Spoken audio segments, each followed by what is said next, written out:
अस्सलाम वालेकुम दोस्तों, खुश आमदीद। दुआए खुदा आपको सलामत रखे और शौक़ के साथ दीगर मामलात में कामयाबी अता करे। दोस्तों प्लीज़ चैनल को सब्सक्राइब करें और बेल के बटन को ज़रूर दबाएं। हम आपके लिए लेकर आते हैं कबूतरों का शौक़ और उनकी सेहत के हवाले से नई वीडियोस। आप भी कमेंट्स किया करें और अपनी राय का ज़रूर इजहार करें कि आपको वीडियो कैसी लगती है। ਫਿਰੋਜ਼ਪੁਰੀਆਂ ਦਾ ਸ਼ੌਕ ਕਰਾਨਾ ਜਿਹੜੇ ਪਿਓਰ ਫਿਰੋਜ਼ਪੁਰੀ ਨੇ। ਇਹ ਨਾਰੇ ਫਿਰੋਜ਼ਪੁਰੀ ਨਹੀਂ ਖਿਲਾਉਂਦਾ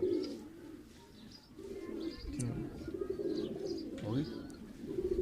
ਇਹਦਾ ਪੱਲਾ ਵੇਖੋ, ਇਹਦਾ ਸ਼ੋਲਡਰ ਵੇਖੋ, ਸ਼ੋਲਡਰ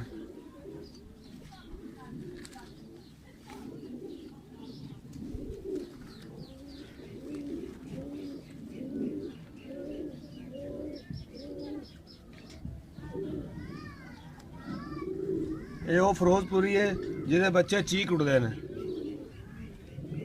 ਉਹ ਤਾਨੇ ਦੀ ਮਾਦੀ ਵੀ ਵਿਖਾਉਂਦੇ ਆ।